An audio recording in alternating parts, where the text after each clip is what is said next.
전남 보성군에 시간당 80mm가 넘는 장대비가 쏟아지는 등 남부지방 곳곳이 물폭탄으로 피해가 잇따랐습니다. 순식간에 아파트 지하수장에 물이 차면서 차량 30대가 잠겼습니다. 장마전선이 북상하면서 수도권에도 모레까지 최고 300mm가 넘는 많은 비가 예상됩니다. 태풍 뿌라삐루는 내일 밤 사이 제주 동쪽을 지나 모레 오전 남해안에 상륙할 것으로 보입니다. 태풍 진로가 동쪽으로 치우치면서 남해안 지역에 비상이 걸렸습니다. 이달부터 주 52시간 근무가 본격 도입됩니다. 불명확한 기준에 업종별 희비가 엇갈리는데 현장 목소리 들어봅니다. 미 정보당국은 북한이 핵탄두와 핵시설 은폐를 추구하는 것으로 판단하고 있다고 미 워싱턴 포스트가 보도했습니다. 북한이 완전한 비핵화를 할 의도가 없다는 건데 미 정보당국의 판단 근거가 무엇인지 전문가와 얘기 나눕니다.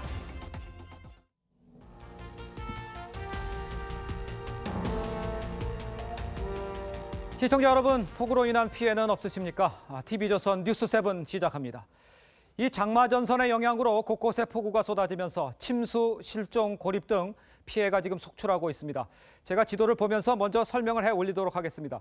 지금 비가 가장 많이 내린 지역이 남해안 일대인데요. 전남 보성에 325mm, 경남 남해에 141, 여수 104, 제주 성산 181mm가 남았습니다.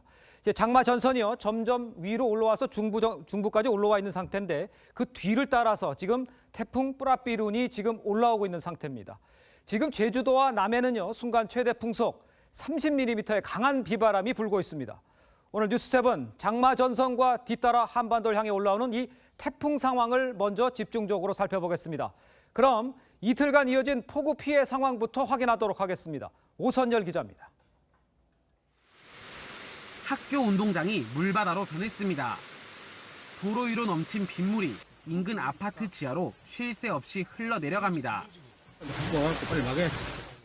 오늘 새벽 전남 보성에는 한때 시간당 80mm가 넘는 폭우가 쏟아졌습니다. 순식간에 아파트 지하수장에 물이 차면서 차량 30대가 잠겼습니다. 아침에 보니까 이렇게 많이 차버렸는데 결국은 이제 토사가 흘러들어가지고 이제 배수구로 막아버린 거죠. 전남 보성읍 덕성마을에서는 주택 침수로 주민들이 고립돼 119에 구조됐습니다. 또 농업용 저수지 뚝이 무너지면서 전남 지역에서만 농경지 1221헥타르가 물에 잠겼습니다. 원액이 해놓은 논들이 전부 침수가 돼 있어요. 지금 보시다시피 아수건이 지진이 일어난 것처럼. 전남 경전선 일부 구간도 침수돼 2시간 동안 통행에 불편을 겪었습니다. 현재까지 누적 강수량은 전남 보성 327mm, 여수 104mm, 경남 남해 141mm, 통영 128mm 등 남해안 지역에 100mm가 넘는 비가 집중됐습니다. 이번 비로 전남 광주에서는 갑자기 불어난 강물에 70대 남성이 휩쓸려 실종됐습니다. 또 강한 비바람으로 전남에서 섬을 오가는 20개 여객선 항로가 통제됐고 김포와 울산공항에서는 항공기 18편이 결항하기도 했습니다. 전국적으로 비 피해가 잇따르자 행정안전부는 중앙재난안전대책본부를 가동하고 비상 1단계 근무를 발령했습니다. TV조선 오선일입니다. 자, 그럼 지금부터는 취재 기자를 직접 연결을 해서 지금 이 시각 장맛비 상황을 좀 점검하도록 하겠습니다. 장마 전선은 지금 중부 지방까지 올라와 있는 상황입니다. 세종시에 나가 있는 취재 기자를 연결하도록 하겠습니다. 자, 이호진 기자, 자, 화면을 봐서 알 수 있어요. 지금 비가 지금 내리고는 있는 겁니까? 네, 충남 금강 세종보에 나와 있습니다. 지금도 앞이 안 보일 정도로 많은 비가 내리고 있습니다. 어제부터 이어진 비로 이곳 세종보의 수위도 1m가량 높아진 상태입니다. 장마전선이 현재 중부지방으로 올라오면서 전국 곳곳에 많은 비가 내리고 있습니다. 기상청은 7호 태풍 뿌라삐룬의 영향으로 유입된 수증기가 장마전선을 활성화시킨 것으로 보고 있습니다. 현재 호남과 충남 일부 지역에는 호우경보가, 서울과 수도권을 비롯해 중부지방 전역에 호우주의보가 내려진 상태입니다. 지금도 충남 일부 지역에서는 시간당 30mm가 넘는 비가 집중되고 있습니다. 장마전선은 내일까지 중부지방에 머물 것으로 예상됩니다. 기상청은 내일까지 수도권과 중부지방에 최대 300mm의 비가 더 내릴 것으로 전망했습니다. 기상청은 중부지방에 많은 비가 예보됨에 따라 시설물 피해와 안전에 각별히 유의할 것을 당부했습니다.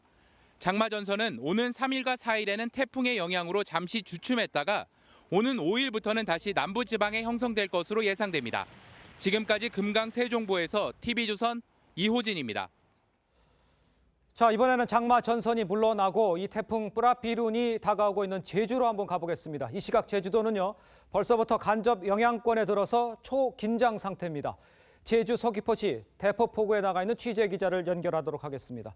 자, 백연상 기자, 지금 그곳 상황은 어떻습니까?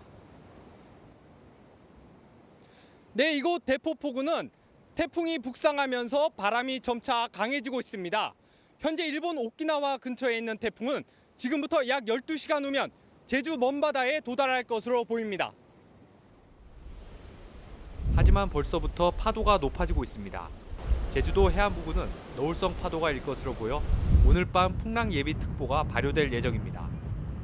어민들은 어선을 각 항포구에 정박시킨 채 서로 단단히 묶어두고 레저 수상기구는 육지로 올려 결박하는 등 태풍 피해에 대비하고 있습니다. 태풍 때문에 저반 피항하기 위해서 이렇게 태풍을 피해를 막기 위해서 좀 저반을 하긴 했는데 그리고 바다에 못 들어가면 조업하게 되면 안 돼요. 여객선들도 운항을 중지하면서 제주 마라더와 가파도로 가는 배편은 모두 취소됐습니다. 육지로 가는 항공기 25편은 기상 악화로 출발이 지연되기도 했습니다. 제주도는 태풍 관련 긴급회의를 열고 해안가와 극경사지 등 재해취약지 예찰 활동을 강화하고 나섰습니다. 해경도 비상근무 태세에 돌입하고 원거리 조업어선의 피항을 유도하고 있습니다. 제주 서귀포 대포포구에서 TV조선 백연상입니다. 자, 태풍 뿌라비룬은 이 제주도를 거쳐서 모레 새벽에 한반도에 상륙할 예정입니다. 그런데 이 태풍의 눈 오른쪽에 놓인 지역이 상당히 위험하기 때문에 지금 이 태풍 이동 경로에 촉각을 곤두세우고 있습니다. 이 태풍 예상 경로와 주의할 점 윤혜웅 기자가 알려드립니다.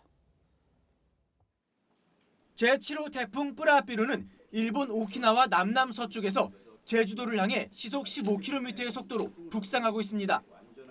이런 추세라면 내일 오후 제주도를 거쳐 모레 새벽 여수에 상륙한 뒤 밤에는 동해안으로 빠져나갈 걸로 보입니다. 2일 자정부터는 제주도와 남해안, 3일 아침에는 오전에는 남부지방을 중심으로 특별한 위험 기상 지역이 나타날 것으로 예상이 되고 당초 예상보다 진로는 동쪽으로 치우치고 있고 북상 속도는 늦어지고 있습니다. 편서풍이 부는 우리나라는 태풍의 오른쪽이 위험 지역이어서 영남권의 피해가 우려됩니다. 비의 신이라는 뜻처럼 뿌라비룬은 장마 전선과 맞물려 전국에 많은 비를 뿌릴 전망입니다. 기상청은 중부지방을 중심으로 시간당 50mm의 집중호우와 함께 서울, 경기와 강원 영서, 남해안 등은 강수량이 300mm를 넘을 것으로 내다봤습니다. 또 순간 최대 풍속 초속 30m의 강풍도 동반하겠다며 곳곳에 호우와 풍랑주의보를 예고했습니다. 집중호우가 예상되며 그동안 지반이 약한 상태라서 산사태와 축대 붕괴의 피해가 없도록 태풍이 한반도를 관통하는 건 2012년 이후 6년 만입니다. TV조선 윤혜웅입니다. 자, 다음 소식 전해드리도록 하겠습니다. 내일부터 본격적인 주 52시간 근무 시작입니다. 2004년 주 5일제 이후에 근로 환경에서 가장 큰 변화입니다. 현장에서는 지금 기대와 우려가 엇갈리고 있습니다. 먼저 송병철 기자입니다. 강릉에서 김포공항까지 직통버스를 예매했습니다. 9일까지는 오전 7시 출발편이 있지만 10일부터는 차편이 없어집니다. 이 운수업체는 월급날인 10일까지만 기존 월급을 주고 10일부터는 단계적으로 차편을 줄이기로 했습니다. 버스 기사 입장에서는 월급이 줄고 손님 입장에서는 주 52시간 근로제가 시행되는 여파로 시외버스의 운행 횟수가 줄어든 겁니다.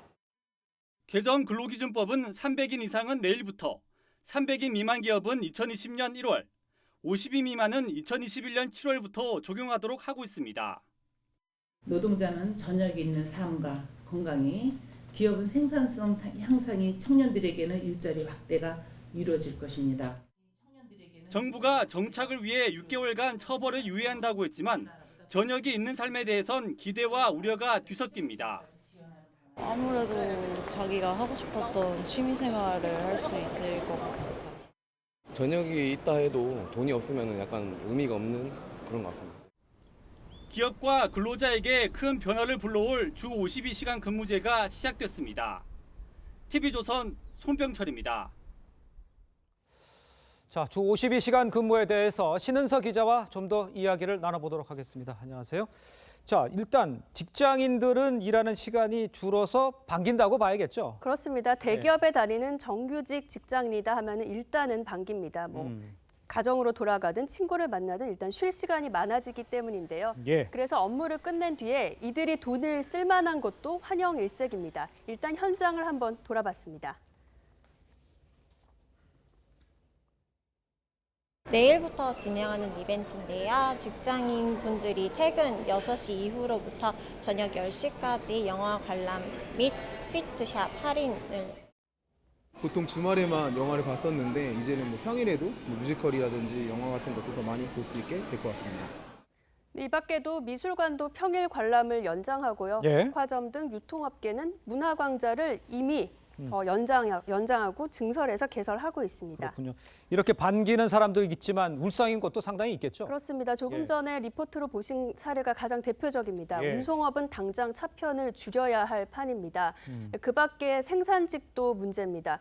정해진 시간만 일을 하고 퇴근해야 한다는 건 결국은 사람을 더 뽑아라 이런 얘기인데 그렇죠. 지금 돈이 있는 곳도 심지어 이렇게 푸념하고 있습니다. 예. 지금 당장 빈자리를 채울 사람을 구하는 것도 쉽지 않은데 어떻게 여기서 더 뽑느냐. 사람이 없다는 건데요. 예. 한번 직접 들어보시겠습니다. 내국인은 당연히 지금 오지를 않는 사업장이고, 근데 외국인은 저희가 고용할 수 있는 인원의 한도가 있습니다. 굳이 법으로 강제해서 일괄 적용을 한다는 것 자체가 저는 납득이 안 됩니다. 자, 이런 불만 때문인지 모르지만 정부가 실태 조사를 한다고 그랬는데 이거 뭐 어떤 얘기입니까? 그렇습니다. 게임 업체 같은 IT 업종이 아주 대표적인데요. 무슨 예. 전략 회의를 한다거나 신규 사업을 개발할 때는 야근이 아주 비일비재합니다. 그렇겠죠. 이런 업종은 절대로 주 52시간에 맞출 수가 없습니다. 그렇다고 예. 사람을 많이 뽑아 놓을 수도 없죠. 그래서 일부 업종은 근로시간을 6개월 아니면 1년 단위로 탄력적으로 허용하자는 법안이 발의돼 있습니다. 예, 근로자가 소득이 주는 것에 대해서 정부가 이제 보완을 해주겠다는데 구체적인 방안이 나온 게 있는 겁니까? 일부 나왔습니다. 아, 그래요? 기업이 신규 채용을 하면 정부가 한 사람당 월 최대 60만 원을 지원합니다. 예. 또 기업이 줄어든 근로자의 임금을 보전을 해준다고 하면 이 중에 월 최대 40만 원까지는 정부가 지원을 해줍니다. 아, 문제는 이 돈을 어디에서 마련할 것이냐 이건데 그렇죠. 정부가 확보한 지원은 앞으로 5년을 놓고 봐도 4,700억 원만 확보가 돼 있습니다. 그런데 실제로는 아무리 보수적으로 해도 예. 6조 원 이상이 들 것으로 추정되고 있습니다. 어떤 거를 근무 시간을 인정할지는 좀 어떻게 결정이 돼 네, 있습니까? 혼선이 많았는데요. 그러니까요. 구체적으로 나온 건 없고 예. 대략적인 윤곽은 있습니다. 업무 예. 연관성이 기준이 되는 건데요. 예. 예를 들자면 근로시간에는 커피 타임처럼 간단한 휴식, 또 대기 시간, 유니폼을 갈아입는 시간, 그리고 워크숍, 출장은 포함이 됩니다. 예. 또 출장의 경우에는 해외로 갈 수도 있기 때문에 예. 노사 합의로 조정하는 것도 어느 정도 허용이 돼 있습니다. 그런 반면 점심시간, 또 회식 시간 같은 시간은 근로시간에서 모두 빠졌습니다. 좀 심한 걱정일 수는 있겠습니다만 이제 법인 같은 경우에 이제 5인적으로 이렇게 쪼개가지고 그렇습니다. 이렇게 꼼수를 쓰는 경우도 있을 수 있나요? 실제로 좀 조짐이 나오고 있는데요. 그래요? 네. 네. 업무는 기존하고 똑같은데 법인만 쪼개져 있다. 이러면 위법입니다. 아. 또 이 밖에도 서류상으로는 주 52시간인데 현실은 따로 놀고 있을 수도 있죠. 이런 경우를 단속하기 위해서 정부가 올해 근로감독관을 800명 충원합니다. 물론 처벌은 6개월간의 계도 기간 뒤인 내년부터 한다고 합니다. 그렇군요. 지금까지 경제부 신은서 기자였습니다. 수고했습니다. 자, 어제 북한이 농축 우라늄 생산을 늘리고 있는 것으로 파악된다는 미 NBC 방송의 보도에 이어서 워싱턴 포스트는 미국 정보당국이 북한은 핵탄두와 주요 핵시설을 은폐하려는 것으로 판단하고 있다고 보도를 했습니다. 이 보도들이 사실이라면 북한은 겉으론 비핵화를 말하지만 이 뒤로 꼼수를 쓰고 있는 겁니다. 이태형 기자입니다. 폭발음과 함께 북한 영변 냉각탑이 무너져 내립니다. 10년 전 북한은 영변 냉각탑을 해체하면서 테러 지원국에서 해제됐습니다. 하지만 북한은 영변 외에 강선에도 비밀리에 우라늄 농축 시설을 운영해왔고 농축 규모가 영변의 2배에 달하는 것으로 미 국방정보국이 보고 있다고 워싱턴 포스트가 보도했습니다. 지난달 29일 미 MBC 방송도 북한이 수개월 동안 농축 우라늄 생산을 늘리고 있다고 전한 바 있습니다. 국방정보국은 또 최근 보고서에서 북한이 주장하는 것보다 많은 65개의 핵탄두를 보유한 걸로 추정하는 것으로 전해졌습니다. 북한이 미국을 속이고 핵탄두와 관련 시설을 은폐하려 한다는 겁니다. Very worrisome that this joint statement is so imprecise. What the United States has gained is vague and unverifiable at best. What North Korea has gained, however, is tangible and lasting. 북한이 미북 회담을 통해 완전한 비핵화를 선언했지만 이는 눈속임일 뿐 실제로 핵 개발 능력을 계속 보유하려 한다는 미국 내 회의론이 불거지고 있습니다. TV조선 이태용입니다. 자, 북한 전역에 있는 핵과 미사일 관련 시설은 3,000여 곳에 이른다고 합니다. 검증, 사찰, 이 비핵화 조치의 이 핵심인데 이 확인할 곳이 너무 많아서 북한의 초기 신고가 중요합니다. 이채연 기자입니다. 북한에 있는 핵 관련 시설물은 전체적으로 2,000여 개, 미사일 관련까지 합치면 3,000여 개에 이르는 것으로 미국 당국은 분석합니다. 핵시설이 선재해 있는 강선 지역에도 우라늄 농축 시설이 있는 것으로 미 정보당국은 판단한 것으로 보입니다. 검증할 장소가 방대해 비핵화와 검증, 사찰에는 수년이 걸릴 것으로 분석됩니다. 시간을 단축시키는 건 결국 북한의 비핵화 의지, 초기 신고의 성실성입니다. To show that they're serious about denuclearization is that they have to give a full listing. 워싱턴 포스트가 보도한 것처럼 북한이 은폐를 시도한다면 사찰과 검증이 쉽지 않습니다. 미국과 북한은 정상회담 합의문에 CVID를 명시하지 못했습니다. 트럼프 대통령이 11월 중간선거를 목전에 두고 있어 북한에게 더 유리한 상황이라는 분석도 나옵니다. 중간선거까지는 이 북미 프레임을 국내 정치적으로 이용하고 싶다는 그러한 트럼프의 어떤 생각을 잘 읽고 있는 것이 아닌가. 이번 주로 알려진 미국 폼페이오 국무장관의 방북이 북한 비핵화 협상의 풍향계가 될 전망입니다. TV조선 이채연입니다. 자, 그런데 북한 김정은 위원장은 중국 접경 지역인 평안북도 신도군을 현지 시찰한 데 이어서 신의주시 화장품 공장도 시찰을 했습니다. 북중 경제 협력을 위한 움직임으로 보입니다. 정수영 기자입니다. 북한 매체들은 김정은 위원장이 부인 리설주와 함께 신의주 화장품 공장을 방문했다고 보도했습니다. 세계적 수준의 화장품들을 더 많이 생산함으로써 화장품 공업의 새로운 전성기를 열어나가야 한다고. 평안북도 신도군에 이어 신의주까지 잇따라 북중 접경 지역 시찰에 나선 겁니다. 신의주는 2002년 경제특구로 지정됐고 신도군에는 북중 경제특구인 황금평이 있습니다. 이번 시찰에는 중국 통인 김성남 당 국제부 1부부장과 김정은의 중국 방문 당시 수행한 한광상, 조용원 등 당 간부들이 동행했습니다. 비핵화의 결과에 따라서 중국이 경제특구 지원 가능성 이런 것을 엿볼 수 있는 대목이기도 하다 이렇게. 앞서 김정은은 2차 북중 정상회담 이후 원산 금강산 관광특구에 포함된 원산 갈마 관광지구를 현지 지도했습니다. 건설장의 여러 곳을 돌아보시면서 공사 규모와 진척 정령, 자재와 설비 보장 대책 등 건설 전반 실태를 의뢰하시고 좌천됐던 황병서 전 총정치국장은 신도군 현지 지도에 이어 신의주 화장품 공장 시찰에도 동행했습니다. TV조선 정수양입니다. 서해 북방 한계선에서 우발 충돌을 막기 위해서 남북 함정 간의 핫라인으로 쓰였던 이 국제 상선 통신망이 10년 만에 정상 가동됐습니다. 북한은 엿새 만에 우리 교신 신호에 응해했습니다. 군 당국은 비무장지대로부터 인근 100여 개 군부대 시설 신축 공사 사업을 잠정 보류했습니다. 최전방 부대를 뒤로 물리는 것을 염두에 둔 조치로 보입니다. 안형영 기자입니다. 오늘 오전 9시 NLL 인근에 있던 우리 함정에서 북한을 호출합니다. 미리 약속된 대로 남과 북을 뜻하는 한라산과 백두산이라는 호출보를 사용했습니다. 백두산 하나, 여기는 한라산 하나, 감명도. 북한이 곧바로 응답합니다.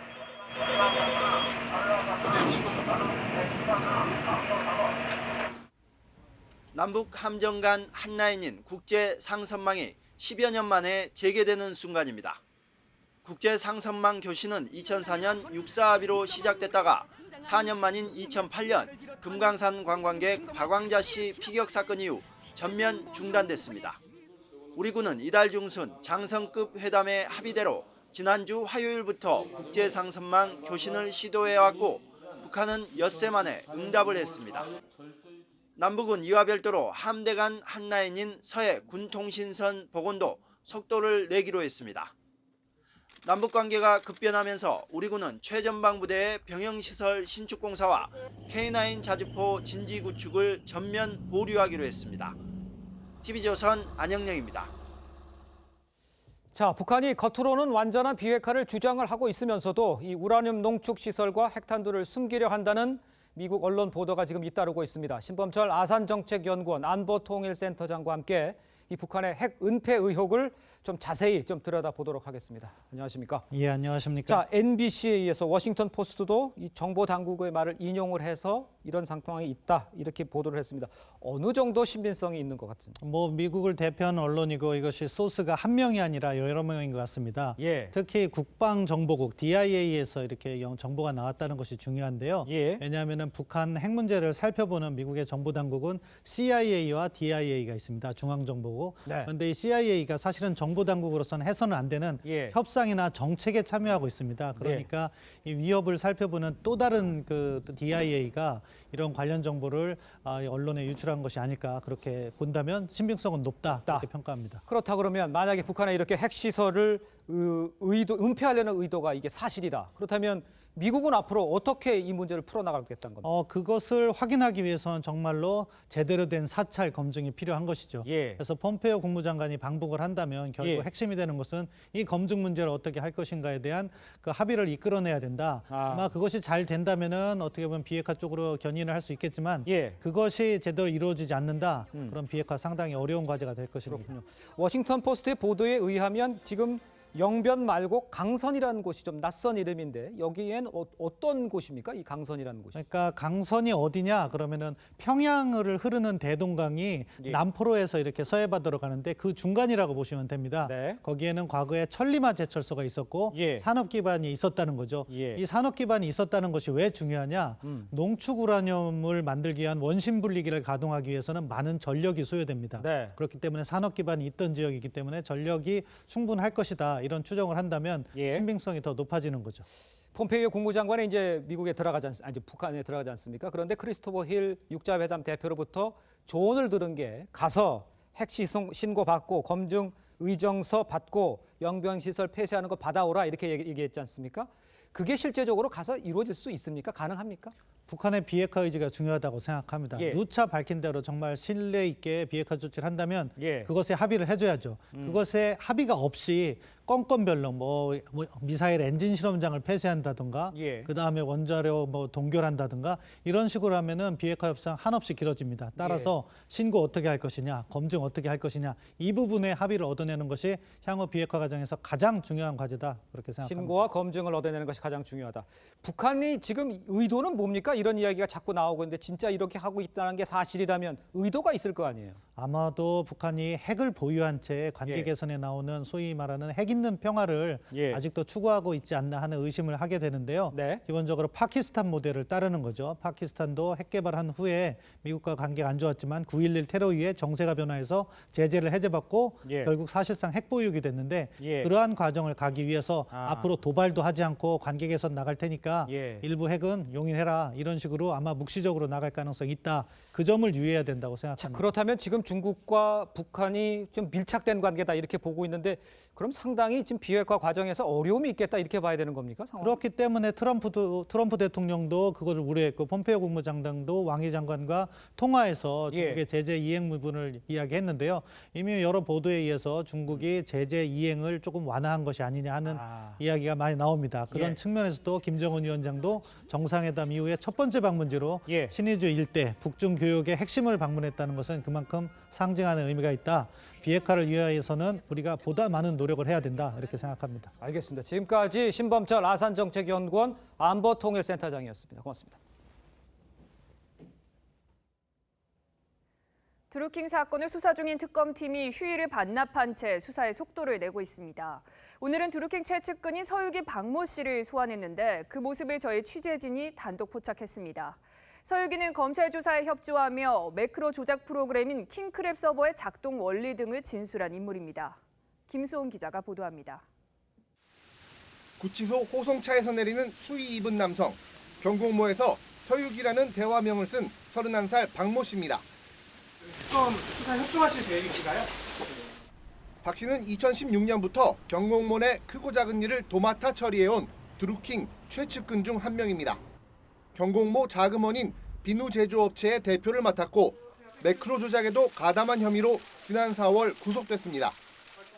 수사 개시 이후 특검에 소환된 인물은 드루킹 외엔 박 씨가 처음입니다. 특검팀은 6시간 동안 박 씨를 상대로 지난달 28일과 어제 소환 조사했던 드루킹의 진술 내용을 확인하고 매크로 조작과 김경수 경남도지사 당선인 연루 의혹 등을 집중 추궁한 것으로 전해집니다.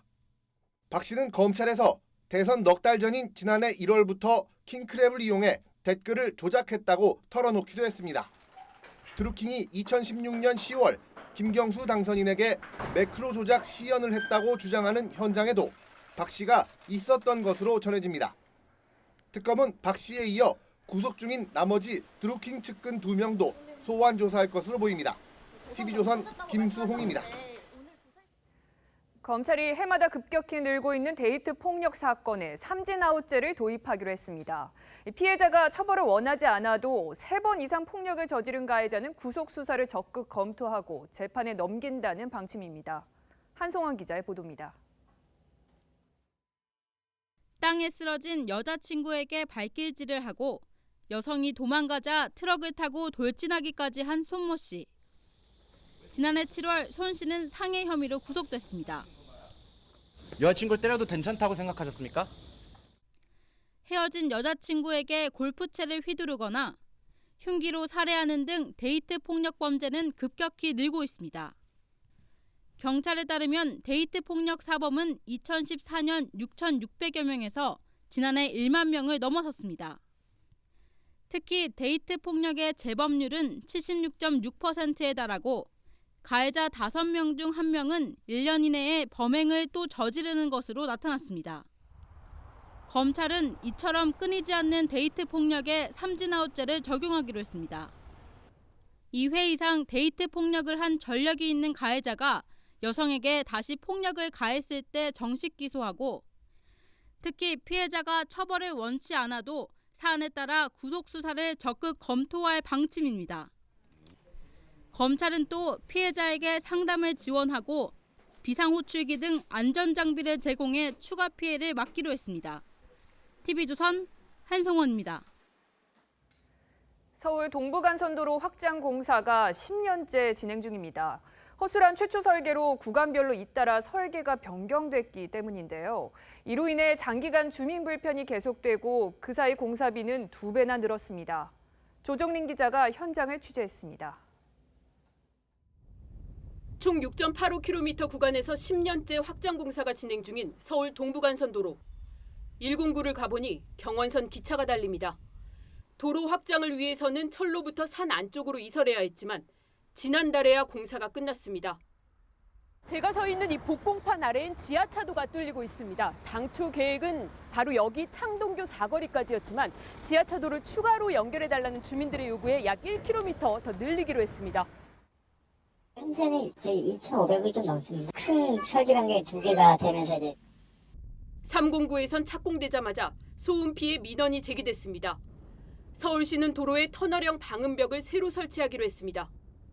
최초 설계에는 일단 미반영으로 하고 추후에 반영하라 그래서 지금 단계에는 최종 설계 변경해가지고 각 공구별 계획이 잇따라 수정되면서 최초 설계보다 공사 기간은 3배가, 공사비는 2배가 늘었습니다. 시끄러울 때가 많고 그다음에 아무래도 그 먼지 같은 거 되게 많거든요. 이 근처로 차들이 들어오는 거를 싫어하세요. 정체가 되면서 사고도 나고요. 10년 가까이 이렇게 끌고 있는 게 다 이제 세금으로 나가는 거기 때문에 더 큰 문제는 이런 주민 불편과 예산 증가가 완공 목표인 2년 뒤면 끝난다고 장담할 수 없다는 것. 발주처인 서울시가 이미 5,200억 원으로 불어난 사업비를 제때 확보할 수 있을지가 불투명하기 때문입니다. TV조선 조정른입니다. 정부가 스스로 직장을 그만두는 자발적 실업자에게도 실업급여를 주는 방안을 검토하고 있다는 소식 전해드렸습니다. 갈수록 교묘해지는 부정수급에 뾰족한 대책 없이 지원 대상만 늘릴 경우 부작용만 커질 수 있다는 우려가 나옵니다. 최수영 기자입니다. 지난해 10월 인천의 한 아파트 건설 현장에서 일하다 계약이 종료됐다며 실업급여를 450만 원씩 타간 46살 전모 씨 등 2명. 최근 고용노동청 단속 과정에서 시공업자와 짜고 단 하루도 일하지 않은 현장에서 1년간 일한 것처럼 꾸며 실업급여를 타간 것으로 드러났습니다. 정직하게 자기가 신고를 해야지 되는 부분이거든요. 근데 허술하게 생각을 하고 받아가시는 거예요. 실업급여를 부정하게 받았다 적발된 사람은 지난해 3만 3천여 명으로 3년 새 50%가량 늘었습니다. 부정수급 규모는 같은 기간 2배 이상 늘었습니다. 재취업 사실을 숨기고 실업급여를 타거나 사업주와 짜고 거짓 해고 서류를 꾸미기도 했습니다. 하지만 단속 인력 부족으로 잦은 신고나 제보에 의존해야 하는 경우가 많아 무턱대고 지원 대상만 확대할 경우 부정수급자만 양산할 것이란 우려가 제기됩니다. 기금의 건전성도 훼손되고 그리고 재정이 지나치게 방만하게 운영되면서 그로 인한 부작용이 상당히 커질 가능성이 높다. 기획재정부는 2020년부터 실업급여 재원인 고용보험기금이 적자로 접어들 것으로 전망했습니다. TV조선 최수용입니다. 오늘은 국내 휴대전화의 생일입니다. 벌써 30년이 됐습니다. 통화만 간신히 됐던 벽돌폰이 진화를 거듭해 스마트폰으로 거듭났는데요. 이 진화는 계속됩니다. 최원희 기자입니다. 국내 첫 휴대전화는 1988년 나왔습니다. 서울올림픽 직전입니다. 외모 때문에 벽돌폰으로 불렸습니다.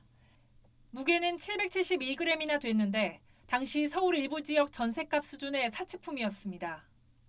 1996년 CDMA 기술로 문자 전송이 가능해졌고 1997년 10월 1일 PCS가 도입되면서 휴대전화는 대중화됩니다. 이런 데서 걸릴 리가 없지. 걸리는 게 있지. 잘 들려. 2002년엔 3세대 기술로 영상통화가 가능해졌습니다. 2011년 지금의 LTE 서비스는 4세대입니다. 사물 인터넷의 기반을 다져줬습니다. 1988년 첫해 784명이었던 가입자 수는 지난 4월에는 6,460만 명을 넘겼습니다. 전 국민의 필수품입니다. 메시지 뭐 보낸 거 뭐야 카톡이네 뭐네 이런 거 나올지 누가 알았어요? 더구나 지금 뭐 인터넷까지 되고 뭐 별게 다 되니까. 5세대 5G 서비스는 내년 3월 상용화됩니다. LTE보다 데이터 속도가 최대 1000배 빠릅니다. 5G 미래이동통신에서는 초고속, 초연결, 초저지연을 통해 기존과는 다른 새로운 가치를 창출하고 첫 출시 이후 30년, 휴대전화는 사람뿐 아니라 사물도 연결하고 있습니다. TV조선 최원입니다. 미 전역 750개 도시에서 트럼프 행정부의 무관용 이민 정책에 항의하는 시위가 일제히 열렸습니다. 시민들은 가족은 함께 있어야 한다고 외치며 미립국 가족을 격리시키는 정책을 한 목소리로 비판했습니다. 이유진 기자입니다. 미국 뉴욕 브루클린 다리를 행진하는 사람들. 유모차를 탄 아이부터 성조기를 든 노인까지 무관용 이민 정책을 비판합니다.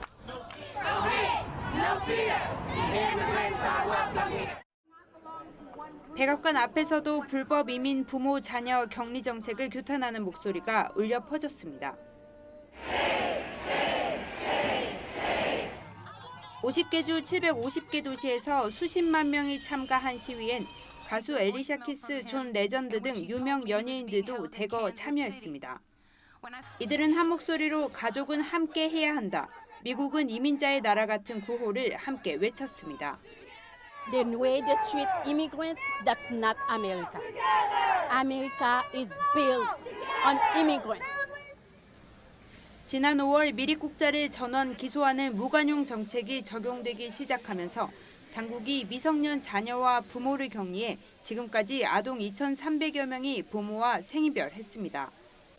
Porque sí lloró a llanto abierto clamándome que ella quería estar pero conmigo. 비난이 커지자 지난달 격리 규정이 폐지됐지만 아동 2천여 명은 여전히 부모를 찾지 못하고 있습니다. TV조선 이유진입니다. 네, 놓치면 아쉬운 더하기 뉴스 시간입니다. 오늘은 정치부 정훈섭 기자 나와 있습니다. 안녕하세요. 안녕하세요. 네, 반갑습니다. 네. 더하기 뉴스 첫 번째 키워드 볼까요? 농락당한 트럼프 대통령의 모습인데 어떤 내용입니까? 네, 미국의 한 코미디언이 네. 도널드 트럼프 미국 대통령과 전화 통화를 했다라고 주장을 해서 화제입니다. 네. 존 맨델레스라는 코미디언인데요. 자, 최근 이 남성은 이 백악관에서 전화를 걸어서 자신이 상원 의원인데 이 트럼프 대통령과 통화를 하고 싶다라고 말을 했습니다. 자, 이후 실제로 이 트럼프 대통령의 목소리와 비슷한 남성으로부터 전화가 걸려왔는데요. 이 두 사람은 이 다양한 현안들에 대해서 3분 넘게 이야기를 나눴습니다. 들어보시죠. Well, I haven't looked. I mean, I have a list of people. I have a big list of people, Bob, and we'll take a look at it. And we're going to make a decision. I'll probably make it over the next couple of weeks. Because I promise you, you'll have my vote. I won't help you if you don't go too conservative. 이 남성은 이 통화 녹취 파일을 자신의 팟캐스트에 올렸고 이를 미국 주요 매체들이 보도하면서 화제가 됐습니다. 근데 이 코미디언은 왜 이런 전화를 직접 건 겁니까? 처음에는 전화를 걸었을 때 이 남성이 자신의 신분을 실제로 솔직하게 밝혔습니다. 네. 하지만 이 백악관 측에서 이 트럼프 대통령이 바쁘다라고 하는 답변을 받자 이 장난 전화를 건 겁니다. 아하. 백악관은 이 남성의 주장에 대해서 아직까지 아무런 답변을 내놓고 있지 않습니다. 그렇군요. 네. 자, 이번에 두 번째 키워드 볼까요? 대북 제재 큰 고통, 어떤 내용입니까? 일본 요미우리 신문이 보도한 내용인데요. 네. 김정은 위원장이 지난달 이 베이징 정상회담에서 이 중국 시진핑 주석에게 이 경제 제재로 큰 고통을 겪고 있다. 이 미북 정상회담을 성공리에 끝냈으니까 이 제재 조기 해제에 힘써주길 바란다라고 말을 했다고 합니다. 네. 자, 이에 대해서 시 주석은 이 최대한 노력을 할 것이다라고 답을 했다고 알려졌습니다. 근데 실제로 직접 그 중국이 해제를 하자 이걸 촉구하는 걸 유엔에 보냈었죠. 그렇습니다. 이 신문은 그마저도 김 위원장의 요청 때문이었을 것이다라고 주장을 하고 있습니다. 아, 그렇군요. 네, 이 외에도 이 김 위원장이 트럼프 대통령의 인상에 대해서 이 얘기가 잘 통하고 또 도량이 크다라고 말을 했다고 이 신문은 전하고 있습니다. 그렇군요. 네. 이번에 마지막 키워드 볼까요? 메시누른 무서운 10대. 자, 어제 활약을 했던 프랑스의 스타, 19살 스타 음바페 아닙니까? 네, 맞습니다. 예. 어제 끝난 경기죠. 예. 이 프랑스와 아르헨티나의 월드컵 16강전에서 무려 2골을 넣으면서 이 프랑스의 승리를 이끈 10대 선수 킬리안 음바페의 몸값이 화제입니다. 그렇군요. 네, 올해 19살로 이 아직 20살도 안 된 이 공격수의 연봉이 무려 242억 원입니다. 또 몸값은 우리도로 2,336억 원입니다. 네. 2,878억 원으로 이 지구에서 몸값이 가장 비싼 선수가 이 브라질의 네이마르 선수인데요. 예? 이 선수에 이어서 2위에 해당되는 그런 수준인 겁니다. 자, 어제 경기에서 리오넬 메시와의 대결에서도 승리하면서 예. 몸값은 더더욱 치솟을 전망입니다. 그렇군요. 뜨는 음바페, 지는 메시네요. 네, 알겠습니다. 맞습니다. 지금까지 정훈섭 기자였습니다. 수고했습니다. 네.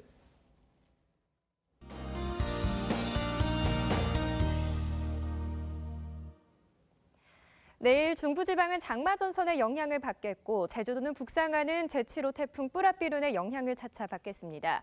전국이 차차 흐리고 비가 내리다가 영남지방은 새벽에 소강 상태에 들겠고 남부지방은 밤사이 그칠 것으로 전망됩니다.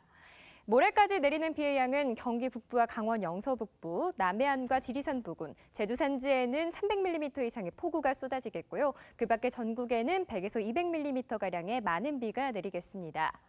특히 경기 북부와 강원 영서 북부, 그 밖에 중부지방에서 내일까지 시간당 50mm 내외의 강한 비가 내리는 곳이 있겠고요. 내일 오후부터 제주도와 남해안을 중심으로 강풍이 불 것으로 예상됩니다. 제주도는 3일 새벽부터 태풍의 직접 영향권에 들겠고 남부지방은 3일 오후에 태풍의 최대 영향을 받을 것으로 전망됩니다. 날씨였습니다. 네, 미 정보 당국이 북한이 지금 핵을 은폐하고 핵무기 연료 생산도 늘리고 있는 것으로 파악하고 있다는 소식 전해드렸습니다. 만일 이것이 사실이라면 이 북한의 완전한 비핵화는 시작도 하기 전에 궤도를 벗어나고 있는 겁니다. 어느덧 슬금슬금 느슨해진 대북 압박을 다시 조여야 하는 것은 아닌지 미국과 우리 정부가 어떤 선택을 할지 지켜봐야겠습니다. 뉴스7 마칩니다. 네, 저희는 토요일에 다시 찾아뵙겠습니다. 시청해주신 여러분 고맙습니다.